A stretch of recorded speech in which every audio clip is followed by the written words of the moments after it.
イムが五老星に憑依して戦闘に加わる。三大最強戦力が世界の王に真正面から対峙する。皆さんこんにちは、私はシレンナです。長い2週間がようやく終わり、ワンピース第1162話の速報が公開されました。タイトルはゴッドバレーバトルロイヤルです。ヤマトの扉絵ストーリーは完結を迎えた。彼女は花の都に戻り、他の仲間たちと再会した。これでこの扉絵ストーリーは一区切りとなる。注目すべきは、ヤマトは結局出航しなかったことだ。全体的に見て、この扉絵ストーリーはやや平凡な印象だった。本編では、ロックスが妻のエリスとティーチを救出し、彼らの脱出を手助けする。エリスはロックスに、その後ルルシア王国で合流すると告げる。なんとも場所の選び方が巧みだ。後に、ルルシア王国はアンノテイムによって完全に破壊される。これは偶然なのか運命なのか。シャーロット・リンリンは当初、自分が奪った魚を飲み、モデル清流を片栗に渡そうとしていた。しかし、カイドウが彼女を奇襲し、悪魔の実を奪ってその場で食べてしまった。つまり、行為による贈与ではなく、カイドウが実力で強奪したのだ。これこそ海賊らしい所業だ。衝撃のシーンが到来。イムがギュキー形態の五老星ジェイガルシア・サターン星に憑依し、力は大幅に増幅したと思われる。イムは生き残ったデイビー一族を悪魔へと変貌させ、後の巨人国での行為と類似したことを行う。続いて、ロックスはガーリング星と激闘を繰り広げ、すでに悪魔と化したデイビー一族がガーリング星を援護する。しかし最終的に、ロックスはガーリング星と魔人軍団を打ち破る。その実力は本当にこあるべきものだ。この話の末、エドワード・ニューゲートと竜の姿をしたカイドウが、ロックスと共にイム様に正面から対峙する。これはこれまでのワンピースにおける最も衝撃的な対決の一つであり、鬼が島の屋上で2人の4スベロギが5人の超新星と対峙した場面をもしのぐだろう。我々は三大最強戦力がイム様と激突する光景を目にすることになる。ワンピース第1160話の公開に至るまで、尾田栄一郎はついにその本当の野心をあらわにした。ワンピースは実は2人の主人公構造で物語が進んでいるのだ。1000年にもわたる世界に挑む一つの戦いは2つの勢力によって導かれている。一つはジョイボーイが象徴する白、もう一つはデイビー・ジョーンズが象徴する黒である。両者とも世界を変えようとしたが叶わなかった。しかしそれぞれが世界を覆すほどの鍵を残した。ジョイボーイは麦わら帽子を象徴に信念を受け継がせた。あの大きな麦わら帽子からロジャーへ、ロジャーからシャンクスへ、そして最終的にルフィへと託されていった。一方でデイビー一族のやり方はもっと直接的だ。血脈である。この一族は天竜人に激しく憎まれ、追われ、ほとんど滅ぼされた。わずかな者たちが世界の陰で細々と生き延びているに過ぎないが、地に刻まれた野心を忘れたことは一度もない。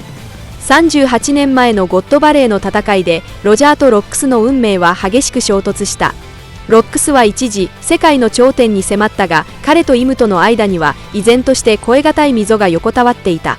だがロジャーはゴッドバレーの一戦の後に覚醒し、水先生塔の外側、偉大なる航路の真の終着点を探し求め始めた。やがて彼は800年前にジョイボーイが残した大いなる秘宝を発見し、D の一族の秘密、そしてこの世界のすべての真実を見抜いた。この天竜人の世界に挑むゲームは、幾百年にもわたって無数の者がクリアを試みたが、道の各所で倒れていった。しかし彼らの物語は忘れ去られず、彼らの命は航路上の小さな星かとなってやがて一変となり、世界の夜明けを照らすだろう。ロジャーこそが全世代で最もクリアに近づいたものであった。彼はこのゲームの本質を見抜き、決然と松明を次の時代へ手渡した。大海賊時代でカズ王の新たなプレイヤーを誘い込み、あの真の結末をつかむことを誓ったのだ。ジョイボーイとデイビー・ジョーンズの信念は長きにわたる歳月を貫き、現在それぞれモンキー・ディールフィとデイビー・ディーティーチに受け継がれている。一つは血脈を超える意志の継承、もう一つは地に縛られた憎悪の宿命である。この白と黒の1100年にわたる対立は、結末がやがて一人の人物に集約される運命にある。彼は過去のすべての歴史を背負い、再び世界へ挑戦を仕掛け、ついには万を覆すだろう。今、誰が最も慌てふためいているかと問えば、答えは当然、頂点に座する万の操り手である。イムはルフィに対処しなければならず、ティーチオも見逃すことはない。しかしこの錯綜した膠着の中で均衡を崩す鍵となるのは赤髪の男シャンクスなのである。漫画は第1160話まで更新され、正式にゴッドバレーの事件編へと入った。今回は尾田栄一郎が伏線を巻いて読者を引き伸ばすのではなく、我々はその一連の出来事を通して全貌を目撃し、それがどのようにエルバフの物語へとつながっていくのかを明らかにしていくだろう。そしてあまたの糸が絡み合うこの物語群の中で、シャンクスという存在が全ての手がかりをつなぎ、ワンピースの二重主人公的な語りを推進する不可欠な役割を担っている。シャンクスがなぜ運命の子と称されるに値するのか。彼はゴッドバレーで謎めいた赤髪一族に生まれ、父は天竜人の名門フィガーランドガーリング姓の家系に出自を持つ。生後わずか1歳でゴッドバレーの大決戦に巻き込まれ、後の革命軍指導者ドラゴンに救われ、その後ロジャーの船で育ち、危うくロジャーたちと共に最後の島ラフテルに到達するところだった。この人物は世界政府、天竜人、海軍、海賊、革命軍、ワンピース世界の主要勢力のほとんどと深く関わっており、その背景の複雑さは極めて稀有である。今振り返ると、彼が頂上戦争の終盤で見せたあのメンコの重みは確かに並大抵ではなかった。しかしシャンクスの物語はまだ完全には明かされていない。生後1歳で偶然ロジャーの船に乗り、15歳でローグタウンで船長を見送った彼の少年時代は全てロジャー海賊団で過ごされた。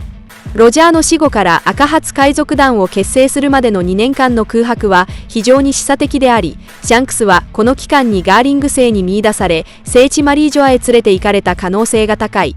血縁への情や償いの思い、あるいは天竜人の歪んだ独占欲のいずれかにより、ガーリング星はシャンクスをシャムロックのような優れた家督相続者に育て上げようとしたのかもしれない。私は7月22日に投稿した動画で一つの仮説を提示した。シャンクスは聖地に戻った後、ガーリング星によって神の騎士団に組み入れられ、見習いとして加入させられたのではないか。第1160話で軍子が神の騎士団の外部メンバーとして参戦したことは、この推測を裏付けるように思える。正規の騎士になる前、軍子は神の従人と呼ばれていた。すなわち神に追随する派を意味し、端的に言えば天竜人の直属の武力である。当時の彼女はすでに天竜人としての身分を与えられ、マンマイヤー家族に属していた。セリフから判断すると、彼女は途中加入の扱いだったようだ。オダがこの細部を描いたのは、軍子とブルックの因縁をさらに明かすと同時に、人間狩りと天竜人同士の家族間の争いにまつわる秘密を深く釣りする意図があるのだろう。天竜人は世界政府を最初に創設した20人の王の子孫であり、アラバスタのネフェルタリ一族を除けば少なくとも19の家系が存続している。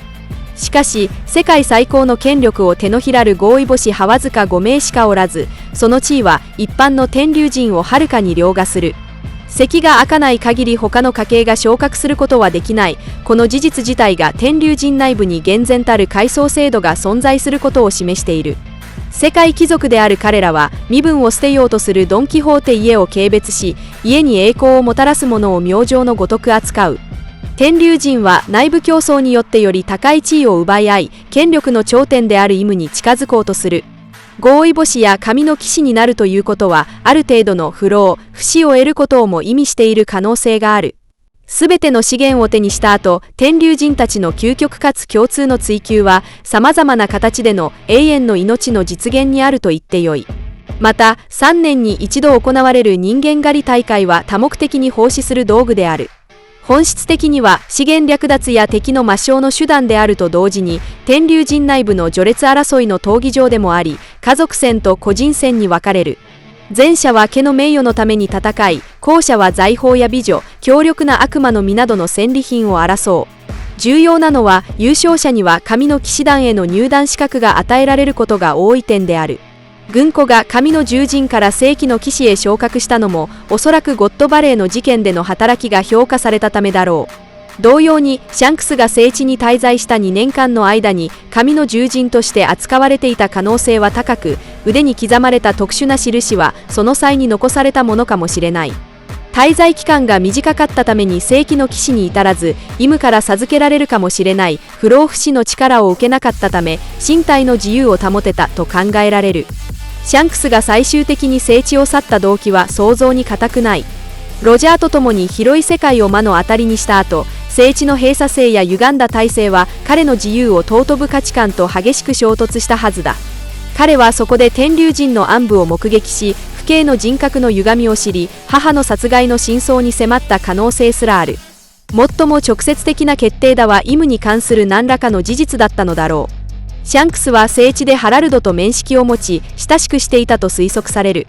ハラルドが後に世界会議に招かれてマリージョアに再臨した際、2人は再会したはずだ。その時シャンクスはイムの秘密、そして世界政府が巨人族に対して企てる陰謀に気づいた可能性が高い。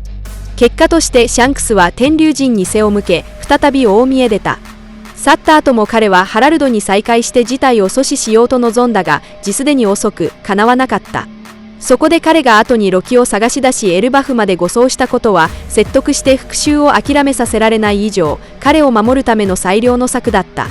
だが、神の騎士団が自ら動いてくるとは想定しておらず、そこから現在のエルバフ編へと物語がつながっていったのである。こうしてシャンクスの宿敵関係もより明確になる。彼と黒ひげことマーシャル・D・ティーチは幼少期から知り合い、幾度となく衝突してきた。後者がシャンクスの顔に刻んだあの3本の特徴的な傷は、赤髪海賊団の旗にも描かれているほどであり、その特別な意味合いは言を待たない。ワンピースの前半におけるシャンクスの革新的な行動は、頂上戦争の勃発を阻止することにあった。そしてその鍵となったのがティーチである。ワノ国事件以降、シャンクスは自ら率先して黒ひげの足取りを追い始めた。その具体的な理由はまだはっきりしないが、小田栄一郎は明らかに赤と黒の宿命的対決へ向けた布石を敷いている。我々が今知っていることは、ティーチがデイビー一族の出身であるという点だ。彼はシャンクスとゴッドバレーでの同郷でもあり、より深い意味では、両者は世代を超えた因縁の血脈の末裔でもある。ガーリング星が当時ゴッドバレーとその隠された秘密を発見したことが、デイビー一族に壊滅的な災厄を招いたのだ。ガーリング星とデイビー一族の間には深い怨恨があり、シャンクスはおそらくガーリング星を通じて、なぜ天龍人がデイビー一族をこれほど憎み恐れているのかの一端を知ったのだろう。ロックスとティーチのその後の所業を逆照射して考えると、当時のデイビー・ジョーンズ本人もまた危険で強力な野心家であった可能性が高い。デイビー一族の地に潜む性質は既存秩序を覆す力を秘めており、それは破壊をもたらすと同時に神聖を生む可能性もある。太陽神二課に対する世間の評価が賛否両論であるように、オダは世界変革に内包される両義星、白と黒を一貫して描いている。シャンクスにとっては、彼は本能的にティーチの危険性を見抜き、同時にルフに宿る希望を見届けた。これを理解したとき、彼のこれまでの一連の行動には明確な論理的筋道が通る。したがって、シャンクスと黒ひげの酒が対衝突は、ゴッドバレーの塵が収まった時点ですでに伏線として仕組まれていたのである。ドラゴンがかつてゴッドバレーで赤髪の双子を救い出した行為は、疑いなく深い影響を及ぼし、彼はこの大戦の裏の英雄と呼べるだろう。彼と共に救われたバーソロミュー・クマとイワンコフは、その後彼の最も親しい戦友となり、幾度かの重要な局面でルフィの命を救っている。そしてドラゴンが直接抱いたシャンクスの影響はさらに深く、そのシャンクスがルフィを救っただけでなく、ルフィの人生の軌道を根本から変えたのだ。さらに重要なのは、ドラゴン自身の運命もゴッドバレーを境に大きく変わったことである。天龍人を襲い、彼らの子孫を連れ去った行為は、それ自体が決して許されるものではない重罪であり、天龍人の強行を直に目の当たりにしたことは、彼の心に強い疑念を生んだ。どの観点から見ても、ゴッドバレー事件以降、ドラゴンの抱く正義は変容し、彼は真の自由の追求へと向かっていった。その純粋で揺るぎない理想は、当然ながら自由を象徴するかのように風のように束縛されない悪魔の実をも引き寄せた。シャンクスが最終的に宝箱に入れられたのは、当時のドラゴンのやむを得ない選択だったと考えられる。当時の彼の力量で2人の子供を抱えて危機に満ちたゴッドバレーを同時に無事に脱出させることは現実的に不可能だったのだ。以上が今回の動画の内容です。最後までご視聴いただき本当にありがとうございます。もしワンピース漫画の熱心なファンであれば、ぜひ私のチャンネルを登録してください。皆さんの応援が私の動画制作の最大の原動力です。それではまた次回をお会いしましょう。